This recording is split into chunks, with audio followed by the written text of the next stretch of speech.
നിങ്ങളുടെ സൈലൻസ് ആണ് ഇപ്പോൾ അവരുടെ ഒബ്സഷൻ. അവർക്കിപ്പോൾ മനസ്സിലാകാത്തത് എന്തുകൊണ്ടാണ് നിങ്ങളിങ്ങനെ സൈലന്റ് ആയിട്ടിരിക്കുന്നതെന്നാണ്. നിങ്ങൾ ഒരിക്കലും ഇങ്ങനെ ആയിരുന്നില്ല. ഇത് അൺയൂഷ്വൽ ആയിട്ടുള്ളൊരു കാര്യമാണ്. ഇതിനിപ്പോൾ എങ്ങനെ ഡീകോഡ് ചെയ്യാം എന്നാണ് അവർ തിങ്ക് ചെയ്തുകൊണ്ടിരിക്കുന്നത്. ആദ്യം അവർ ചിന്തിച്ചത് എന്താണെന്ന് വെച്ചാൽ, ഇത് അവരെ മാനിപ്പുലേറ്റ് ചെയ്യാൻ വേണ്ടിയിട്ട് നിങ്ങൾ സൈലൻ്റായി ഇരിക്കുന്നതെന്നാണ്. ഇപ്പോൾ അവർ റിയലൈസ് ചെയ്യുന്നുണ്ട് നിങ്ങളുടെ സൈലൻസ് പെർമനൻ്റ് ആണെന്ന്. ഇപ്പോൾ അവർ ശരിക്കും ഭയങ്കര ഒബ്സസ്ഡ് ആണ്. എന്താണ് നിങ്ങൾക്ക് സംഭവിക്കുന്നത്? നിങ്ങൾ ഈ കാണിക്കുന്നത് ട്രൂ ആണോ? നിങ്ങൾ റിയലി മൂവ് ഓൺ ചെയ്തോ? ഇവിടെ എക്സാക്ട്ലി എന്താണ് സംഭവിക്കുന്നത് എന്നുള്ളൊരു കൺഫ്യൂഷനിലാണ് അവരിപ്പോൾ.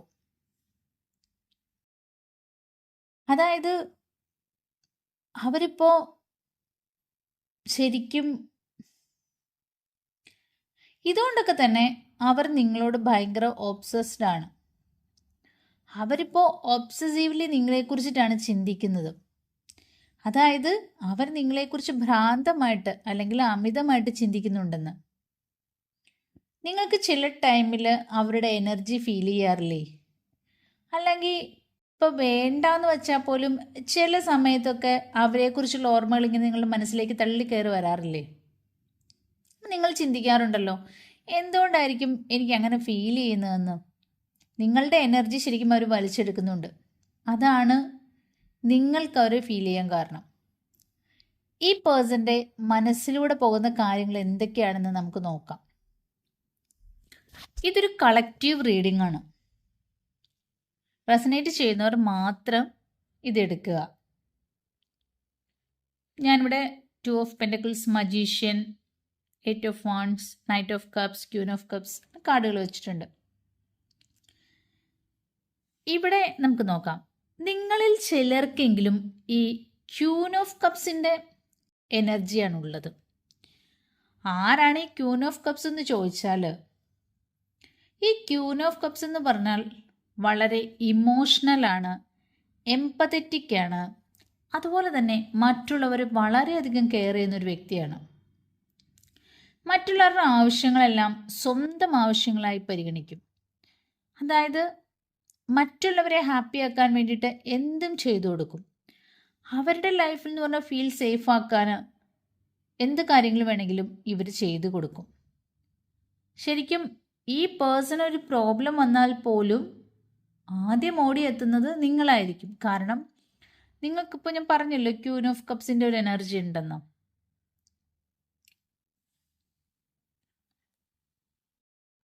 ഈ 3 ഓഫ് വാണ്ട്സ് കണ്ടോ? എന്നാൽ ശരിക്കും നിങ്ങളിപ്പോൾ ആ പഴയ വ്യക്തിയല്ല.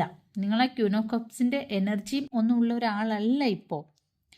കാരണം നിങ്ങൾക്ക് കാർമിക് ലെസൺസ് കിട്ടി. നിങ്ങളിപ്പോൾ എന്താണ് ചെയ്യുന്നത്? നിങ്ങളിൽ തന്നെയാണ് ഫോക്കസ് ചെയ്യുന്നത്. ഈ പേഴ്സൺ പക്ഷെ ചിന്തിക്കുന്നത് എന്താണെന്ന് വെച്ചാൽ, നിങ്ങളുടെ ലൈഫിൽ വേറെ ആരോ ഉണ്ട്, അതുകൊണ്ടാണ് നിങ്ങൾ ഇവരെ ശ്രദ്ധിക്കാത്തതെന്നാണ്. കാരണം ഇവരുടെ എല്ലാ കാര്യങ്ങൾക്കും മുൻപിൽ നിന്നുകൊണ്ടിരുന്ന ഒരു വ്യക്തി എന്ന് പറയുന്നത് നിങ്ങളായിരുന്നു. എന്താവശ്യം വന്നാലും അവർ പറയുന്നതിനേക്ക് മുമ്പ് തന്നെ നിങ്ങൾ ചെയ്തു കൊടുക്കും. അത്രയ്ക്കും അവരിലൊരു അഡിക്റ്റഡ് ആയിട്ടുള്ള പേഴ്സൺ ആയിരുന്നു നിങ്ങൾ. അങ്ങനെയുള്ള നിങ്ങളിപ്പോൾ വേറെ ഒരു രീതിയിൽ നിൽക്കുമ്പോൾ അവർ ചിന്തിക്കുന്ന നിങ്ങളുടെ ലൈഫിൽ വേറെ ഏതോ ഒരു പേഴ്സൺ ഉണ്ടെന്നാണ്. ഇവിടെ നോക്കിയേ, ഹൈ പ്രീസ്റ്റ് എടുത്ത് വെച്ചിട്ടുണ്ട് ഞാൻ. നോക്കിയേ, നിങ്ങളൊരു സ്പിരിച്വൽ പേഴ്സൺ ആണെന്നാണ് ഇത് കാണിക്കുന്നത്. കൂടാതെ തന്നെ ആ വ്യക്തി നിങ്ങൾക്ക് ചില ടെലിപ്പതി മെസ്സേജ് ഒക്കെ അയക്കാൻ ശ്രമിക്കുന്നുണ്ട്. അവർ നിങ്ങളെ മാനിഫെസ്റ്റ് ചെയ്യാനും ശ്രമിക്കുന്നുണ്ട്. നിങ്ങളെ അവരുടെ ലൈഫിലേക്ക് തിരികെ കൊണ്ടുവരുവാനും ഒരു കമ്മ്യൂണിക്കേഷൻ സ്റ്റാർട്ട് ചെയ്യാനും അതിനുവേണ്ടി നിങ്ങൾ ഇനിഷ്യേറ്റീവ് എടുക്കാനും ഒക്കെ തന്നെ അവർ നിങ്ങളെ മാനിഫെസ്റ്റ് ചെയ്യുന്നുണ്ട്. അതുകൊണ്ട് തന്നെ ചിലപ്പോൾ നിങ്ങൾക്ക് ഈ പേഴ്സണോട് കമ്മ്യൂണിക്കേറ്റ് ചെയ്യണം എന്നൊക്കെ തോന്നും കേട്ടോ.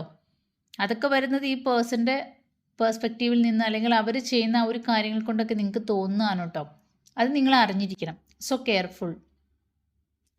ഇപ്പം നിങ്ങൾ ഈ ക്യൂൻ ഓഫ് കപ്സിൻ്റെ കാര്യത്തിൽ, അതായത് നിങ്ങളിപ്പോൾ ആ ക്യൂൻ ഓഫ് കപ്സിൽ നിന്നും മാറിയിട്ട് നിങ്ങളുടെ കാര്യത്തിൽ ശ്രദ്ധ കൊടുക്കുന്ന ഒരാളായിട്ട് മാറിയിട്ടുണ്ട്. അത് തന്നെയാണ് ഈ വ്യക്തിനെ ഇപ്പം അസ്വസ്ഥനാക്കുന്നതും. എല്ലാവരും ഒരു തരത്തിൽ അല്ലെങ്കിൽ മറ്റൊരു തരത്തിൽ മാനിപ്പുലേഷൻ ചെയ്യുന്ന ആളുകളാണ്. എന്നാൽ ചിലർ അത് റിലേഷൻഷിപ്പിൽ കൂടുതൽ ചെയ്യും. എന്തിനാണെന്നറിയോ? മറ്റേ വ്യക്തി ഒരിക്കലും ഇവരെ വിട്ട് പോകാതിരിക്കാൻ വേണ്ടിയിട്ട്, അല്ല എങ്കിൽ എന്തെങ്കിലും പേഴ്സണൽ അഡ്വാൻറ്റേജിന് വേണ്ടിയിട്ടാണെങ്കിലും അങ്ങനെയൊക്കെ ചെയ്യും. അതൊരിക്കലും ശരിക്കും ഫെയർ ആയിട്ടുള്ളൊരു കാര്യമൊന്നുമല്ല അങ്ങനെ ചെയ്യുന്നത്. ഇത് നിങ്ങൾക്ക് ചിലപ്പോൾ ഇങ്ങനെ ചെയ്യുന്ന ആളുകൾ എന്ന് പറഞ്ഞാൽ നിങ്ങളോട് കമ്മിറ്റ്മെൻറ്റ് തരാൻ ഇഷ്ടമില്ലാത്ത ആളുകളായിരിക്കും കേട്ടോ. അതുകൊണ്ട് തന്നെ അവർക്ക് നിങ്ങളോട് കമ്മിറ്റ്മെൻറ്റ് തരാൻ പറ്റില്ല. പക്ഷെ നിങ്ങൾ ഈ ബന്ധത്തിൽ നിന്നും പോകരുത്. അപ്പം നിങ്ങളെ ആ ബന്ധത്തിൽ പിടിച്ചു നിർത്താൻ നോക്കും. അതായത് നിങ്ങൾക്കിതിൽ നിന്നും പോകാൻ പറ്റാത്തൊരവസ്ഥ. പക്ഷേ ഇവർ നിങ്ങളോട് എപ്പോഴും ഒരു ഹോട്ട് ആൻഡ് കോൾഡ് സൈക്കിൾ മെത്തേഡായിരിക്കും. ശരിക്കും പറഞ്ഞാൽ ഇതൊരു സൈക്കോളജിക്കൽ മൂവാണ്, ഡാർക്ക് സൈക്കോളജിക്കൽ മൂവ്. ഇതെങ്ങനെയാണ് ഈ സൈക്കോളജിക്കൽ ട്രിക്ക് എങ്ങനെയാണ് വർക്ക് ചെയ്യണമെന്നറിയോ? അതായത് ഇപ്പോൾ നിങ്ങളിപ്പോൾ എല്ലാ സ്നേഹവും കൊടുത്തിട്ട് അവരെ വല്ലാതെ സ്നേഹിക്കുകയാണെന്ന് വെച്ചോ. അപ്പോൾ നിങ്ങളുടെ ആ ഒരു സ്നേഹം കൂടി വരുന്നൊരു ടൈമുണ്ടല്ലോ, ആ ടൈമിൽ അവർ ഓൺ ആൻഡ് ഓഫ് എന്നുള്ള അവസ്ഥയിലേക്കാകും. ഓൺ ആൻഡ് ഓഫ് ആവും. അപ്പോൾ നിങ്ങൾക്ക് മനസ്സിലാകില്ല എന്താണ് അവിടെ സംഭവിക്കുന്നതെന്ന്. കാരണം ഇത്രയും സ്നേഹത്തിലിരുന്നിട്ട് എന്താണ് ഇവർക്ക് പറ്റിയത്, എന്തുകൊണ്ടാണ് ഇവരുടെ സ്നേഹം കുറഞ്ഞു പോയത്, ഇനി ഞാൻ എന്തെങ്കിലും ചെയ്തിട്ടാണോ, അങ്ങനെ ആയിരിക്കും നാച്ചുറലി ട്രോമാസ് ഉള്ള ആളുകൾ ചിന്തിക്കാൻ തുടങ്ങുന്നത്. അത് സ്വാഭാവികമായിട്ട് നമുക്ക് അങ്ങനെയല്ലേ വരുള്ളൂ. കാരണം ഭയങ്കര സ്നേഹമായിട്ടിരുന്നിട്ട് പെട്ടെന്ന് അവരിങ്ങനെ ഒരു ഓഫ് ആവുമ്പം നമ്മുടെ ഭാഗത്തുനിന്ന് മിസ്റ്റേക്കാണോ, നമ്മൾ സ്നേഹം കുറഞ്ഞു പോയിട്ടാണോ, അങ്ങനെയൊക്കെ നമുക്ക് തോന്നും.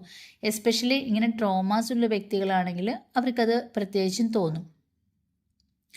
ഇനിയിപ്പോൾ നിങ്ങളൊരു സെക്വേർഡ് പേഴ്സൺ ആണെന്ന് വെച്ചോ, ഇങ്ങനെ ട്രോമ എന്നുള്ള ഇൻസെക്യൂരിറ്റി എന്നുള്ള ഒരു വ്യക്തിയല്ല, നിങ്ങളൊരു സെക്വേർഡ് പേഴ്സൺ ആണെങ്കിൽ ഐ ഡോണ്ട് കെയർ, അങ്ങനത്തെ ആറ്റിറ്റ്യൂഡായിരിക്കും നിങ്ങൾക്ക്. ഇത് എൻ്റെ പ്രോബ്ലം ഒന്നുമല്ല. ഇപ്പം ഞാൻ എന്തെങ്കിലും ചെയ്തിട്ടല്ല അവർ പോയിരിക്കുന്നത്. അപ്പോൾ അവർക്ക് വേണമെങ്കിൽ എന്താണെന്ന് വെച്ചാൽ അവർ ചെയ്യട്ടെ, വേണമെങ്കിൽ അവർ തിരിച്ചു വന്നോളും. അങ്ങനത്തെ ഒരു ആറ്റിറ്റ്യൂഡിലായിരിക്കും ഈ സെക്വേർഡ് ആയിട്ടുള്ള പേഴ്സൺസ്. എന്നാൽ ഈ ചൈൽഡ്ഹുഡ് ട്രോമാസ് അല്ലെങ്കിൽ ആങ്ഷ്യസ് അറ്റാച്ച്മെൻറ്റ്, ഫിയർഫുൾ അവോയ്ഡൻസ് അങ്ങനെയൊക്കെ ഉള്ളവരാണെങ്കിൽ ഉണ്ടല്ലോ, അവർക്ക് ഇങ്ങനത്തെ സിറ്റുവേഷൻ വരുമ്പോൾ ഭയങ്കര സെൽഫ് ഡൗട്ടൊക്കെ ആയിരിക്കും. അതായത് അവർ സ്വയം ക്വസ്റ്റ്യൻ ചെയ്യാൻ തുടങ്ങും. ഞാനായിരിക്കുമോ കാരണം, ഇനിയിപ്പോൾ ഞാൻ സ്നേഹം കാണിക്കാത്തതുകൊണ്ടായിരിക്കുമോ, അല്ലെങ്കിൽ എൻ്റെ ഭാഗത്തു നിന്ന് എന്ത് മിസ്റ്റേക്ക് വന്നിട്ടായിരിക്കും, അങ്ങനെയൊക്കെ പോകട്ടോ നിങ്ങളുടെ ചിന്തകൾ. ഇനി ഇവിടെ ശരിക്കും നീഡി പേഴ്സൺ എന്ന് പറഞ്ഞാൽ നിങ്ങളാണല്ലോ. കാരണം സ്നേഹം വേണ്ടത് നിങ്ങൾക്കാണ്, അവർക്കല്ലല്ലോ. അപ്പോൾ നിങ്ങൾ എന്ത് ചെയ്യും? അവരെ വീണ്ടും കൂടുതൽ സ്നേഹിക്കാൻ തുടങ്ങും. നിങ്ങൾ ആങ്ഷ്യസ് ആയതുകൊണ്ട് തന്നെ നിങ്ങൾ കൂടുതൽ മെസ്സേജ് കോളൊക്കെ ചെയ്യാൻ തുടങ്ങും. ഇങ്ങനെ ചെയ്ത് കഴിയുമ്പോൾ ഈ വ്യക്തി വീണ്ടും വരും. കപ്പിൾ ഓഫ് ഡേയ്സ് കഴിയുമ്പോൾ എന്താവും? അവർ പഴയതുപോലെ വീണ്ടും പോവും. അപ്പോൾ അവർ വരുന്ന ടൈമിലുണ്ടല്ലോ നിങ്ങളുടെ ഡോപ്പമിൻ കൂടും, നിങ്ങൾ ഭയങ്കര റിലാക്സ് ആകും, ഹാപ്പി ആകും. അപ്പം നിങ്ങൾക്ക് തോന്നും, ഞാൻ ഭയങ്കര സേഫാണ്, ഹാപ്പിയാണ്, ഈ വ്യക്തി എൻ്റെ ജീവിതത്തിലേക്ക് വന്നല്ലോ, എനിക്ക് ഭയങ്കര സന്തോഷമായി, എക്സെട്ര നിങ്ങൾക്ക് അങ്ങനെ പല തോട്ട്സൊക്കെ വരും. ഇനി അവർ ഓഫ് ആകുന്ന ഒരു സമയമുണ്ടല്ലോ, അതായത് അവർ കുറച്ച് നാൾ നിങ്ങളുടെ അടുത്ത് ആക്റ്റീവായിട്ട് നിൽക്കും, പിന്നെ കുറച്ച് കഴിയുമ്പോൾ അവരിങ്ങനെ ഭയങ്കര വിഡ്രോവൽ ആവും. ആ ടൈമിൽ നിങ്ങളുടെ സ്ട്രെസ് ഹോർമോൺ കൂടും. ഇങ്ങനെ ഈ happy hormone and stress hormone ഇങ്ങനെ ഇംബാലൻസ് വരുന്ന ടൈമിൽ അത് നിങ്ങളുടെ ബോഡീനെ വല്ലാതെ അഫക്റ്റ് ചെയ്യും. നിങ്ങളിപ്പോൾ ശരിക്കും ഒരു അഡിക്ഷൻ മോഡിലാണ്. നിങ്ങൾ അവരിൽ അഡിക്റ്റഡായി കഴിയുമ്പോൾ അവരെന്ത് ചെയ്താലും കുഴപ്പമില്ല, അല്ലെങ്കിൽ അവരിപ്പോൾ എന്തൊക്കെ ചെയ്താലും അവരെന്ത് ചെയ്താലും കുഴപ്പമില്ല, എനിക്ക് അവരെ വേണം, എൻ്റെ ലൈഫിൽ അവർ വേണം, അവരെന്ത് വേണമെങ്കിലും ചെയ്തോട്ടെ, എന്നെ ദൂരം ദ്രോഹിച്ചാലോ അല്ലെങ്കിൽ എനിക്കെതിരെ ദോഷം ചെയ്താലോ ഒന്നും എനിക്ക് കുഴപ്പമില്ല, അവരെൻ്റെ കൂടെ വേണം എന്നാവും നിങ്ങളുടെ ചിന്ത. അപ്പോൾ എന്തൊക്കെ ചെയ്താലും കുഴപ്പമില്ല, എനിക്ക് അവരുടെ പ്രസൻസ് വേണം, അങ്ങനത്തെ ഒരു അവസ്ഥ. അവരില്ലാതെ എനിക്ക് ജീവിക്കാൻ വയ്യ, അവരില്ലെങ്കിൽ ഞാൻ മരിച്ചു പോകും എന്നുള്ളൊരവസ്ഥ. സത്യം പറഞ്ഞ കൂട്ടുകാരെ, നിങ്ങളൊന്ന് ആലോചിച്ച് നോക്ക്. എന്തൊരു വല്ലാത്ത അവസ്ഥയാണത്. നോക്കൂ, അവർ നിങ്ങളെ എങ്ങനെയാണ് ഹൈജാക്ക് ചെയ്ത് വച്ചിരിക്കുന്നതെന്ന്. നിങ്ങൾ വിചാരിക്കും ഇത് നിങ്ങൾക്ക് അവരോടുള്ള സ്നേഹം കൊണ്ടാണെന്ന്. അല്ല എൻ്റെ പ്രിയപ്പെട്ടവരെ, ഇതാണ് ശരിക്കും ട്രോമ ബോണ്ട് എന്ന് പറയുന്നത്. ഇത് ശരിക്കും സ്നേഹമല്ല, ഇതൊരു ട്രോമ ബോണ്ടാണ്. ഇങ്ങനത്തെ ഒരു സിറ്റുവേഷൻ എന്ന് പറയുന്നത് നിങ്ങളുടെ ബ്രെയിനിൻ്റെ ലോജിക്കൽ സിസ്റ്റത്തെ ഇല്ലാതെയാക്കുകയാണ് ചെയ്യുന്നത്. ഈ ഒരു സമയം അല്ലെങ്കിൽ ഇങ്ങനത്തെ സമയം എന്ന് പറഞ്ഞാൽ നിങ്ങൾ വല്ലാത്ത സിറ്റുവേഷനിൽ കൂടി ആയിരിക്കും കടന്നു പോകുക. നിങ്ങൾ അവരെ നിങ്ങളൊന്ന് ചിന്തിക്കണം. അവർ നിങ്ങളുടെ ലൈഫിലേക്ക് വന്നു, നിങ്ങൾ അവരെ എന്തെങ്കിലും ക്വസ്റ്റ്യൻ ചെയ്യുകയോ അല്ലെങ്കിൽ നിങ്ങൾ അവരോട് എന്തെങ്കിലുമൊക്കെ ചോദിക്കുകയോ ചെയ്താൽ അവർ നിങ്ങളിൽ നിന്ന് അകന്നു പോകുമോ എന്ന പേടിയുണ്ട് നിങ്ങൾക്ക്. അതുകൊണ്ട് തന്നെ അവരെന്ത് ചെയ്താലും നിങ്ങൾക്ക് അവരെ ക്വസ്റ്റ്യൻ ചെയ്യാനായിക്കോട്ടെ, അവരോട് ദേഷ്യപ്പെടാനായിക്കോട്ടെ ഒന്നും പറ്റില്ല. ശരിക്കും ഇവിടെ സംഭവിക്കുന്ന എന്താണെന്നറിയോ? നിങ്ങൾ ശരിക്കും അവരുടെ കൺട്രോളിലാവുകയാണ്. അവരാണ് നിങ്ങളെ ടോട്ടലി കൺട്രോൾ ചെയ്യുന്നത്. അത് ശരിക്കും വല്ലാത്തൊരു സിറ്റുവേഷൻ. അവരതുപോലൊരു ഡിസ്റ്റൻസ് ഇട്ട് കഴിഞ്ഞാൽ പിന്നെ നിങ്ങൾക്ക് കരച്ചിലായി, സ്ട്രെസ്സായി, ഉറക്കമില്ല, തലവേദന, അങ്ങനെ പോകും. നിങ്ങൾ ശരിക്കും സിക്കായിപ്പോകും. നിങ്ങളുടെ നെർവസ് സിസ്റ്റം ഫുൾ കൊളാപ്സ് ആകും.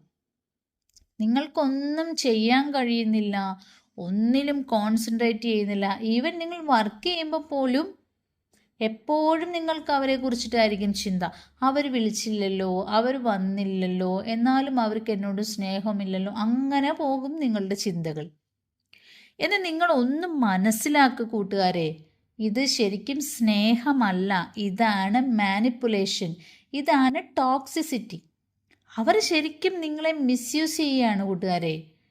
ഇവിടെ നിങ്ങൾക്കിനി എന്താണ് ചെയ്യാൻ പറ്റുന്നതെന്ന് നോക്കാം. ഇവർ നിങ്ങളോട് ഇങ്ങനെ നാളുകളായിട്ട് ചെയ്യുന്നത് ഇങ്ങനെയാണ്. ഇപ്പോൾ ആ രീതി നിങ്ങൾക്ക് മനസ്സിലായില്ലേ, അവർ നിങ്ങളോട് എന്തൊക്കെയാണ് ചെയ്യുന്നതെന്നുള്ളത്. അപ്പോൾ ആദ്യമായിട്ട് ഇപ്പോൾ നിങ്ങളത് ബ്രേക്ക് ചെയ്തു. ഇപ്പോൾ നിങ്ങളത് ബ്രേക്ക് ചെയ്ത് മൂവ് ഓൺ ചെയ്ത് നിൽക്കുകയാണല്ലോ. അത് നിങ്ങളെ അല്ലെങ്കിൽ അങ്ങനെ ചെയ്തത് നിങ്ങളെ വേദനിപ്പിക്കുന്നുണ്ടെങ്കിൽ പോലും നിങ്ങളിപ്പോൾ അതിൽ ഉറച്ച് നിൽക്കുകയാണ് അല്ലേ? ഇപ്പോൾ ശരിക്കും പറഞ്ഞു കഴിഞ്ഞാൽ അവർ നിങ്ങളെ എന്തായിട്ടാണ് കാണുന്നതെന്നറിയോ? എനർജി വാമ്പേഴ്സ് ആയിട്ടാണ്. അതായത് അവരുടെ എനർജി മുഴുവൻ നിങ്ങളാണ് ഡ്രെയിൻ ചെയ്യുന്നതെന്നാണ് അവർ പറയുന്നത്. സത്യത്തിൽ നിങ്ങളുടെ എനർജി അവരായിരുന്നു ഡ്രെയിൻ ചെയ്തുകൊണ്ടിരുന്നത്. എന്നിട്ടിപ്പോൾ നിങ്ങൾ ഇതിൽ നിന്ന് മാറി നിന്നപ്പോൾ പറയണത് നിങ്ങളാണ് അവരെ ഇങ്ങനെ എനർജി വാമ്പേഴ്സ് ആയിട്ട് നിൽക്കുന്നതെന്നാണ് അവർ പറയുന്നത്. നിങ്ങളോട് അവരെന്താണോ ചെയ്തത് ആ ഒരു സെയിം സിറ്റുവേഷനിലൂടെയാണ് അവരിപ്പോൾ കടന്നു പോകുന്നത്. അതിപ്പോൾ നിങ്ങൾ സ്ട്രോങ് ആയി നിൽക്കുന്നതുകൊണ്ടാണ് അവരിങ്ങനെ കടന്നു പോകേണ്ടി വന്നത്. നിങ്ങൾ അവരുമായിട്ട് നേരത്തെ അവരുമായിട്ട് ഭയങ്കര ഓവർ അറ്റാച്ച്മെൻ്റ് ആയിരുന്നു അല്ലേ? അതായത് ട്രോമ ബോണ്ടിങ്. സോ നിങ്ങളുടെ അൺകണ്ടീഷണൽ ലവ്, കെയറിങ്, അങ്ങനെ എല്ലാം അവർക്ക് ഫ്രീ ആയിട്ട് കിട്ടിയിട്ടുണ്ടായിരുന്നു. ഓവറായിട്ടാണ് കിട്ടിക്കൊണ്ടിരുന്നത് ശരിക്കും പറഞ്ഞു കഴിഞ്ഞാൽ. ഒരു തരത്തിൽ പറഞ്ഞാൽ അവരും അതിൽ അറ്റാച്ച്ഡ് ആയിരുന്നു. കാരണം അവരങ്ങനെ അറ്റാച്ച്ഡ് ആയിരുന്നുകൊണ്ടാണല്ലോ നിങ്ങൾ വേറൊരിടത്തേക്കും പോകാതെ നിങ്ങളെ കൺട്രോൾ ചെയ്തിരുന്നത്. അവർക്ക് അറ്റാച്ച്മെൻ്റ് ഒന്നും, പക്ഷെ അവർക്ക് നിങ്ങളുടെ ആ ഒരു അറ്റാച്ച്മെൻ്റ് ഉണ്ടല്ലോ, അവരത് നന്നായിട്ട് എൻജോയ് ചെയ്തിരുന്നു. അതുകൊണ്ട് തന്നെ അവർ നിങ്ങളെ ഒരിടത്തേക്കും വിടാതെ അങ്ങനെ കൺട്രോൾ ചെയ്ത് നിർത്തിയിരുന്നത്. എങ്ങനെ നിങ്ങൾ ആ വ്യക്തിയിൽ ഒബ്സസ്ഡ് ആയിരുന്നോ അതുപോലെ തന്നെ അവർ നിങ്ങളിലും ഒബ്സസ്ഡ് ആണ്. ഇപ്പോൾ അവരതെല്ലാം റിയലി മിസ് ചെയ്യുന്നുണ്ട്. ഇപ്പോൾ അവർ ചിന്തിക്കുകയാണ്, ഞാൻ ഇതെങ്ങനെ ഡീൽ ചെയ്യുമെന്ന്. ഇപ്പോൾ അവർ ചോദിക്കുന്നുണ്ട്, നിങ്ങൾക്കിതെങ്ങനെ കഴിഞ്ഞു എന്നാണ് അവരിപ്പോൾ സ്വയം ആലോചിച്ച് നോക്കുന്നത്. അവരിപ്പോൾ അങ്ങനെ ആലോചിച്ചിട്ടുണ്ട്. കാരണം അങ്ങനെയൊന്നും ചെയ്യാൻ പറ്റാതിരുന്നൊരു ആയിരുന്നല്ലോ നിങ്ങൾ. അതുകൊണ്ടാണ് അവരിപ്പോൾ അങ്ങനെയെല്ലാം നിങ്ങളെക്കുറിച്ച് ചിന്തിക്കുന്നത്. അവർ നിങ്ങളെ ഇപ്പോൾ മാനിഫെസ്റ്റ് ചെയ്യുന്നുണ്ട്. നിങ്ങളായിട്ട് ഒരു ബിഗിനിങ് അവരിപ്പോൾ ആലോചിക്കുന്നുണ്ട്. അവർ നിങ്ങളുമായിട്ട് കമ്മ്യൂണിക്കേഷനും ആഗ്രഹിക്കുന്നുണ്ട്. പക്ഷേ ഇവിടുത്തെ ക്വസ്റ്റ്യൻ എന്ന് പറയണത് അതല്ല കേട്ടോ. അവർ ശരിക്കും സ്നേഹം കൊണ്ട് തന്നെയാണോ വരുന്നതെന്ന് ഉള്ളതാണ് നമ്മുടെ ഇവിടുത്തെ ക്വസ്റ്റ്യൻ. അവർ വരുന്നത് അവർക്ക് നിങ്ങളിലുള്ള കൺട്രോൾ വീണ്ടെടുക്കാൻ വേണ്ടിയിട്ടാണ്.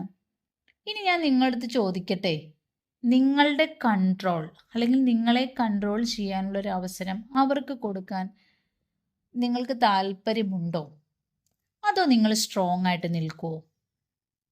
ഇനി അവരെ ചേഞ്ച് ചെയ്യണമെങ്കിൽ, ഇനി അവരുടെ ഈ ഒരു ക്യാരക്ടർ അല്ലെങ്കിൽ അവരെ മാറ്റിയെടുക്കണമെങ്കിൽ നിങ്ങൾ സ്ട്രോങ് ആയി നിന്നേ മതിയാവും.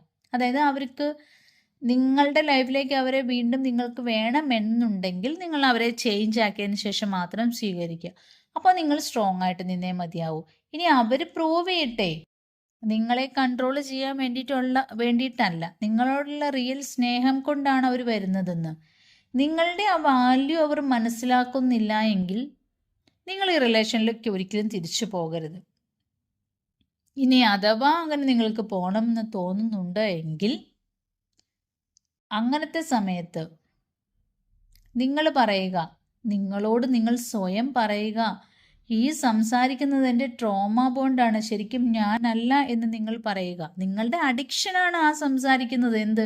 ആ വ്യക്തിയെ തിരിച്ചു വേണമെന്ന് പറയുന്നത് നിങ്ങളുടെ ഉള്ളിൽ അല്ലെങ്കിൽ ആ വ്യക്തിയോടുള്ള അറ്റാച്ച്മെൻറ്റ് അല്ലെങ്കിൽ അഡിക്ഷനാണ് സംസാരിക്കുന്നത്, നിങ്ങളല്ല സംസാരിക്കുന്നത്. അപ്പോൾ നിങ്ങളത് മനസ്സിലാക്കണം. ഇനി അവർ ശരിക്കും ചേഞ്ച് ആയി എന്ന് പറയുകയാണെങ്കിൽ അവരോടത് പ്രൂവ് ചെയ്യാൻ പറയുക, അല്ലെങ്കിൽ അത് പ്രൂവ് ചെയ്യാനുള്ള അവസരം അവർക്ക് കൊടുക്കുക. അവർക്ക് നിങ്ങളൊരു പ്രൊബേഷൻ പീരീഡ് കൊടുക്കുക. അതായത് കുറച്ച് നാൾ നോക്ക്, നിങ്ങൾ അവരെ നന്നായി ഒബ്സർവ് ചെയ്ത് അവരുടെ ക്യാരക്ടർ ചേഞ്ച് ആയിട്ടുണ്ട്, അവർ ശരിക്കും സ്നേഹം കൊണ്ട്, നിങ്ങളോടുള്ള ഒരു സ്നേഹം കൊണ്ടാണ് വരുന്നത് എന്ന് നിങ്ങൾക്ക് ബോധ്യപ്പെട്ട് കഴിഞ്ഞാൽ നിങ്ങൾക്ക് അവരെ സ്വീകരിക്കാം. അതിന് വേണ്ടുന്ന ഒരു അവസരം നിങ്ങൾ അവർക്ക് കൊടുക്കണം. അത് നിങ്ങൾക്ക് ബോധ്യപ്പെട്ടാൽ മാത്രമേ നിങ്ങൾ അവരെ സ്വീകരിക്കാവൂ. Otherwise never go back to them. ഇത് നിങ്ങളുടെ മാത്രം ലൈഫാണ്. ഈ ടോക്സിസിറ്റി അല്ലെങ്കിൽ ഈ ടോക്സിക് ആയിട്ടുള്ള പേഴ്സണെ നിങ്ങളുടെ ലൈഫിൽ വീണ്ടും നിലനിർത്തണോ എന്ന് നിങ്ങൾ ചിന്തിക്കുക. അതോ നിങ്ങളുടെ ലൈഫിലേക്ക് നിങ്ങൾക്ക് ഫോക്കസ് ചെയ്ത് നിങ്ങൾക്ക് ഗ്രോ ചെയ്യണോ എന്നുള്ളതും നിങ്ങൾക്ക് സ്വയം തീരുമാനിക്കാം. ഈ ലൈഫ് എന്ന് പറയുന്നത് അത് നിങ്ങളുടേത് മാത്രമാണ്.